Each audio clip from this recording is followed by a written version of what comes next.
Welcome to this week's weekend review, and I'm going to get right into question. And the first question comes from at PALAITR_daily. The question is, I'm pretty sure the Superhost badge gives you a boost in the algorithm. I would assume the same holds true for the guest favorite badge. The guests used to be able to filter search by Superhost status, but they no longer can. So I'm assuming the benefit is less prevalent now. My question is, if you are a Superhost and the property is also a guest favorite, will you be double boosted in the algorithm? Great freaking question. And it's a question that we're currently testing. But like you, I will assume that's the case. Here's what I'm going to assume though. Not that you get a double boost, because I firmly believe that right now, Airbnb or the Superhost badge is taking a back seat to the guest favorite badge.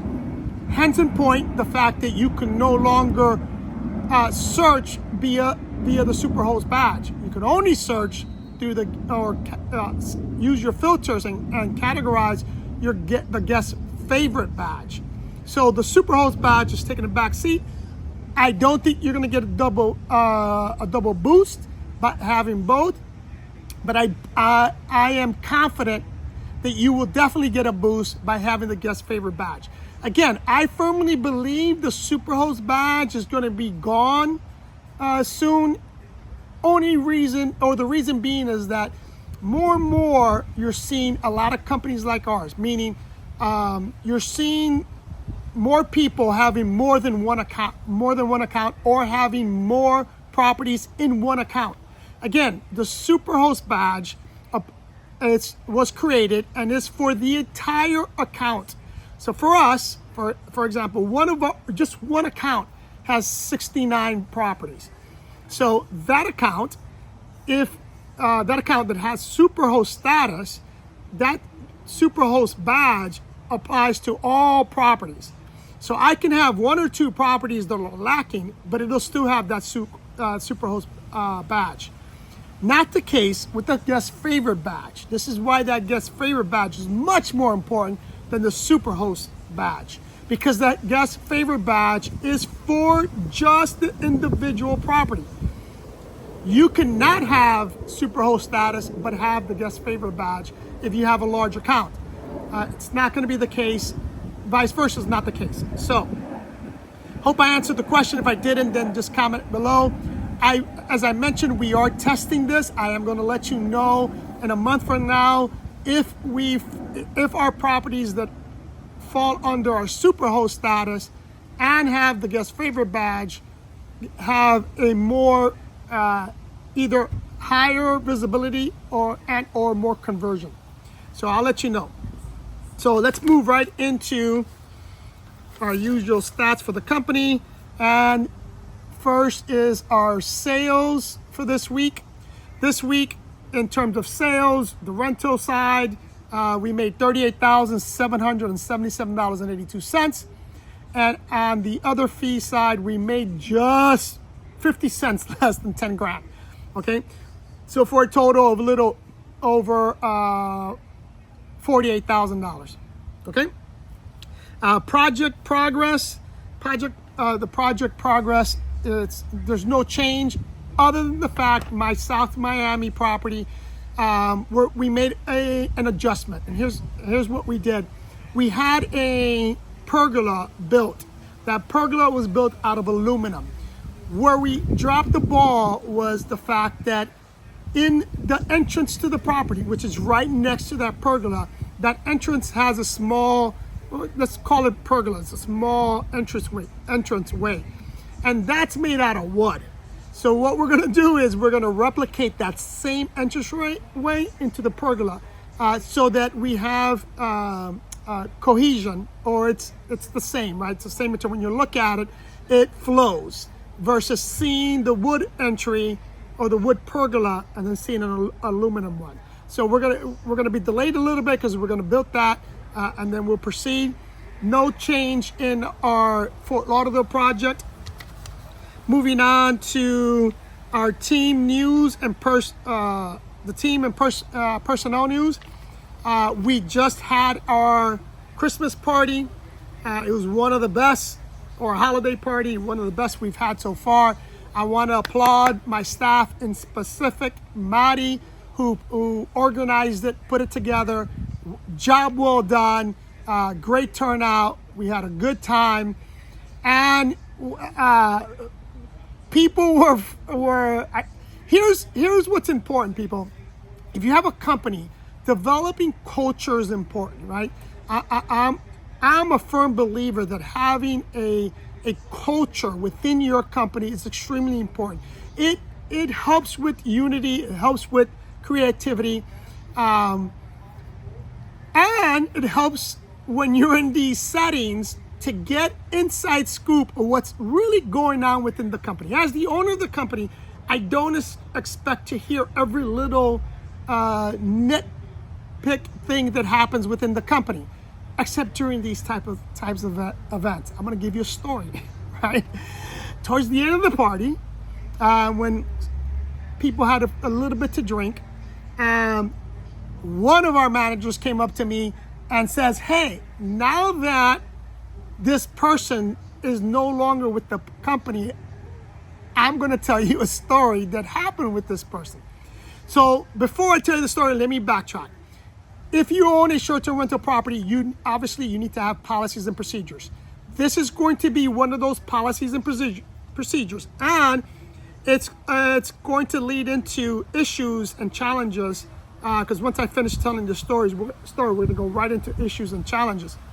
But you need to have clear policies and procedures. One of our clear policies and procedures is that our housekeepers are not allowed to take anything or consume anything that a guest left behind. So for example, once our housekeepers enters the property, after they do their video and their photographs, if there's any items left behind, they're supposed to photograph that item, upload it to our software, and then put those items in our lost and found department.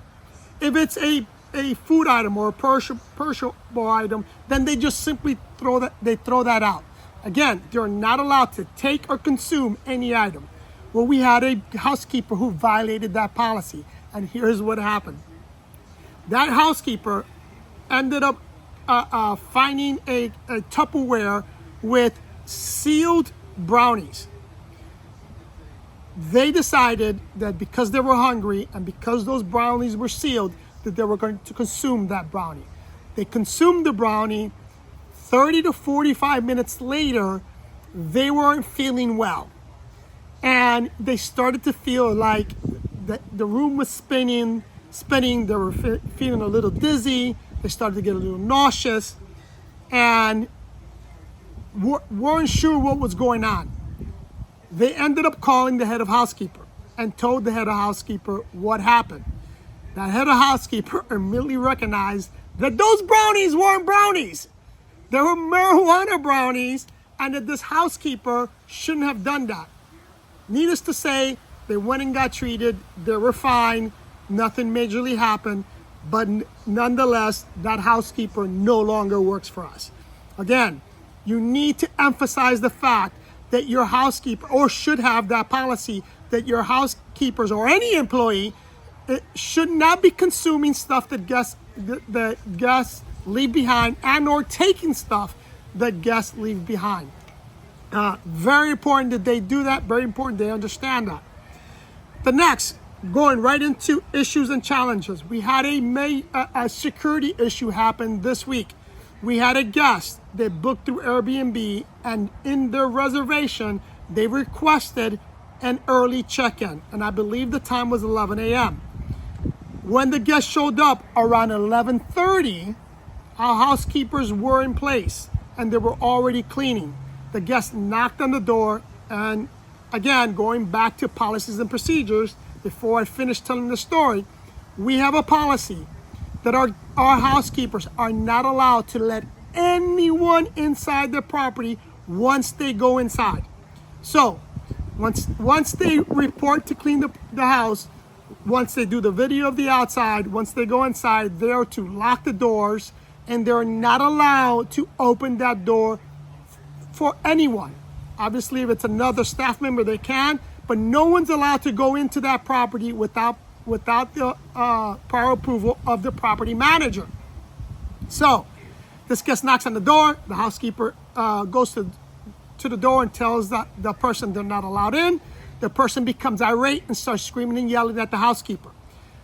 That housekeeper calls us. We ask the housekeeper, are you safe? What's actually going on? The housekeeper, who doesn't speak English, says, not sure, but the person is irate. We ended up calling I personally ended up calling that guest to ascertain what's going on. The guest stated that they drove down, they requested an early check-in, and they were demanding to come in. I explained to the guest that if they read our message when they booked, we told them that an early check-in was not possible because we had a check-out that same date. In fact, the guest left at 11 a.m. and that our housekeeper had just gotten there and the house wasn't ready. The person got so irate that threatened to shoot up the house and threatened to beat me up and or beat up the housekeeper if they didn't get weren't allowed immediate access to the property. So, as I allowed the guests to vent and continue to be irate, I engaged in a conversation, not being argumentative, just listening to the guy. At the same time, another staff member in the office called 911 and called the police. We also called Airbnb and got Airbnb immediately involved in this case because it's a safety issue, right? Now, I kept the guest on the line, trying to explain to the guest that we're doing what we can to get him in. But the entire time, the guy was just screaming profanity. But the main reason why I kept him on the phone was so that I could be assured that as long as he's talking to me, he's not engaging my staff, and it gave time for the police to arrive. To cut the story short, police got there. Guy was not allowed on the property. We notified Airbnb. We opened the case. That happened 3 days ago. And Airbnb is still, quote unquote, investigating the incident. Again, I've always said dealing with Airbnb is not easy. I'm not a big fan of Airbnb's customer service.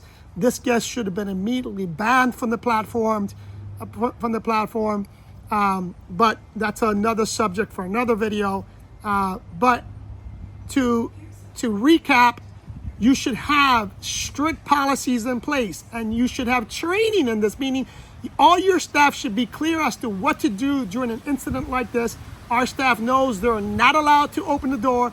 They're to stay inside and wait for the police. Even when the police get there, they're not allowed to go outside until I give them the all clear, okay? Same thing applies to what I was mentioning about consuming items. All right, continuing on. Customer feedback and engagement. Again, we strive to get as many 5-star ratings as we can. We try to engage our guests, and when I say engage, we send them messages during or before, during, and after their stay to try to encourage them to get them to give us those 5-star reviews that we desperately need in order to keep up our guest favorite badge and our Superhost status.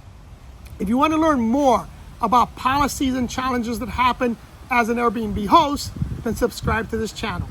Hit that like button, hit the notification bell so you don't miss an episode. Follow me on Instagram. I love you guys, and I'll see you in the next one.